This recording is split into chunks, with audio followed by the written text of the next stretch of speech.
I think what we would do is I hope we have a floor mic. We have 15 minutes. Maybe we can extend it at the most to 20 minutes. We can stretch it to 20. If it's a question, please limit your question to maximum 1 minute. Otherwise, I will cut you off. But then if it is a comment, you would like to make a comment, you are allowed to make it for up to 2 minutes. Okay, please introduce yourself. And if it's an organization that you would like to identify, please introduce the organization as well. Now I'm professional advocate, but basically I am trade unionist and social worker.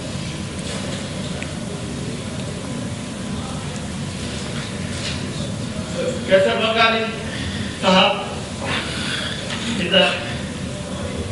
has been associated with the trade union training program. And I think there's no program for teachers.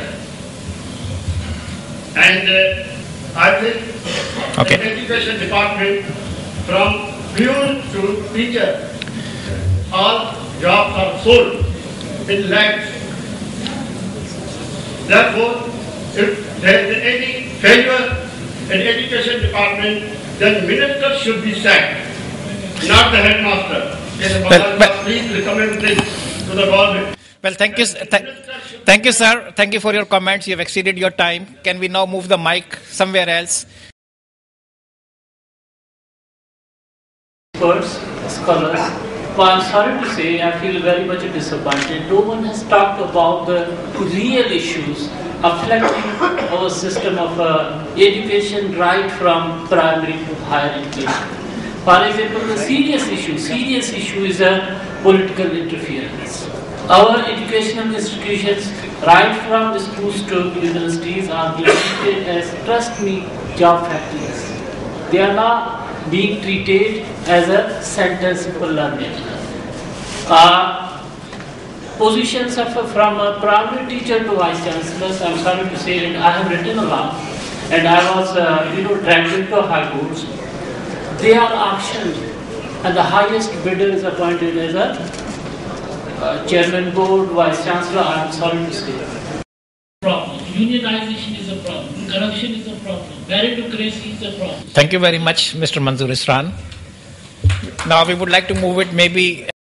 One aspect of the education is conspicuous by its absence in this whole hall, and that is the role of the religious seminaries in Sindh, and how these religious seminaries and religious education in those seminaries are affecting the society and the very fabric of the Sindh.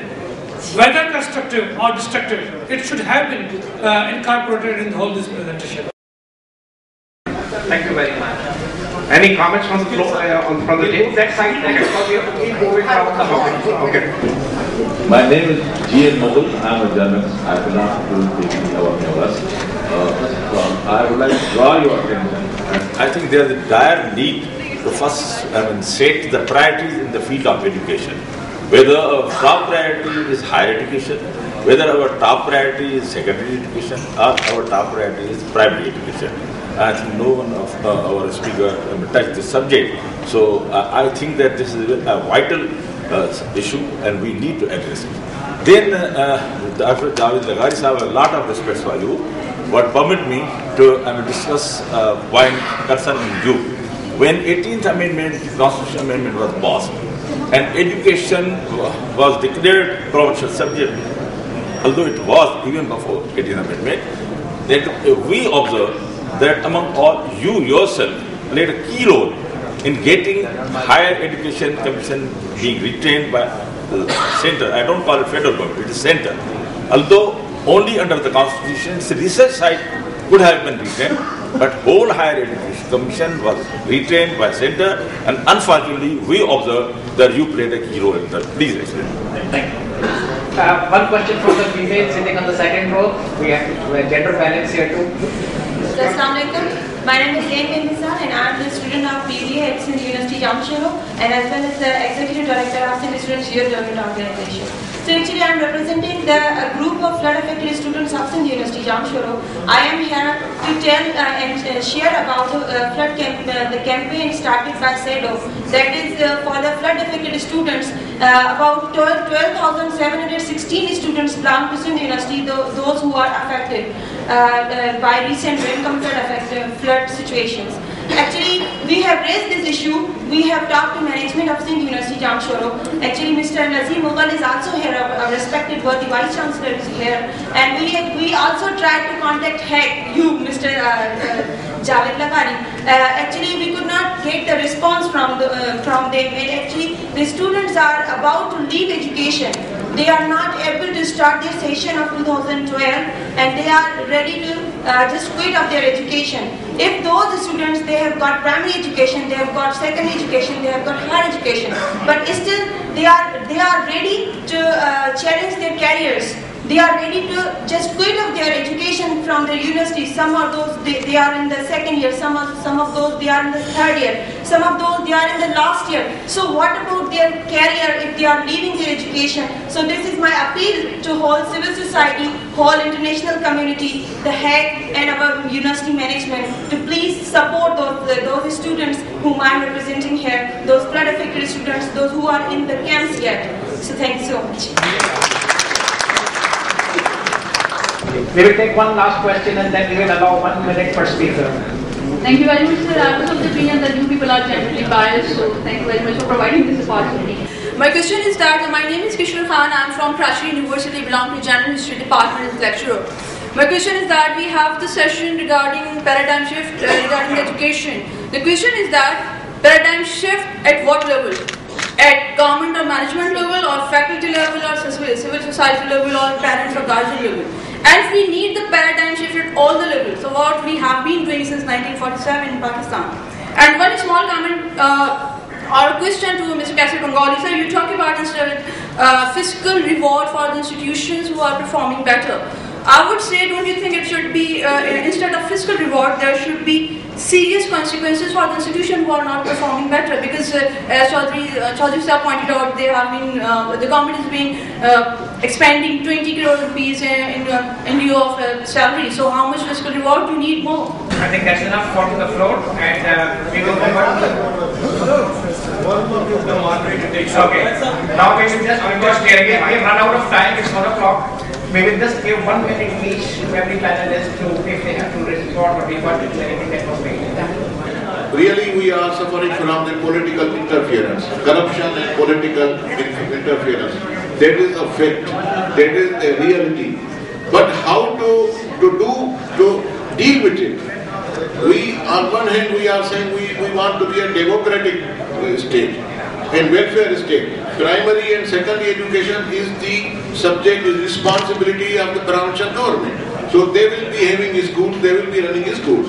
Now they should do it on merit instead of sufarish or corruption. For that, the long-term and real solution is that the people have to rise. Silver lining, I mentioned in my talk, that silver lining is that parents are now becoming aware of the quality of education for their children. What we need to do is to mobilize them so that they can resist against corruption, against sufarish. They should resist against absenteeism in the schools. They should not allow the minister to do the corruption or to do recruitment on sufarish. So, but people have to rise. And there is a silver line. We find in even villages, the parents are now conscious. They want their children to go to the private schools instead of government. So this awareness needs to be mobilized, turned into a resistance. And that will be the real and long-term solution. Thank you. Districts that don't perform well on the education criteria will get less money, so the local politicians will have less money to play with.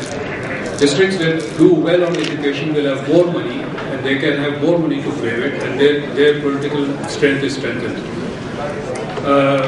To take the point forward from what Mr. Siddiqui Saab said, if teachers are appointed by political interference or by purchasing their post, as somebody mentioned, but the system where the principal can fire teachers if they are not performing, and the principal herself gets fired if the students are not performing, is some kind of a built-in system where principal and teachers will have a disincentive to use politics or money for their appointments. And this is a starting point that we make. We cannot merely, we've been talking for years and years about political interference, but it continues. We have to remove the factors that are creating political interference. We have to disconnect the school system from elections. It's a first necessary thing, because only then politicians' interest in having their relatives and cronies appointed as teachers will be removed. Okay, I would like to offer a couple of comments. I would like to pick up first that whether education should be prioritized in terms of primary and secondary. My colleague, I would really humbly submit we should not make same mistake that in the past that we have been really doing horse race. We were moving from primary to secondary to tertiary education. Let us take education as a whole, and that's why I said that let us take education as a whole. Today the situation is really that, as I said earlier, but today's situation is that education has become really emergency for all of us. So whether the primary or secondary, wherever you touch, there is a problem. That's number one. Number two, that paradigm shift that colleague was talking about, and there was a question from the lecturer Saiba, Karachi University. Madam, my request would be that again let us look at the system as a whole, rather than saying that the parents should be our key stakeholders or the teachers should be key stakeholders. When we are talking about the system's efficiency, if we bring all those contributing factors, making them integral part of the system, then I think system will start working. Otherwise we will be just following it up. The third point I would like to really, I think as I appreciate Sana's offer, that's great.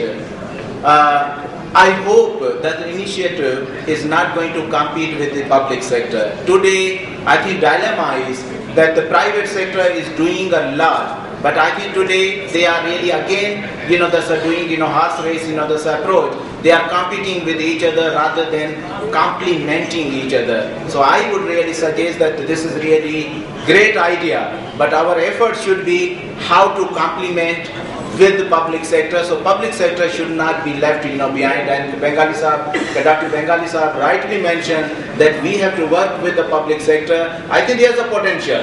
Public sector is not dull. You might be thinking, but there's a potential. We have to work with them. Thank you.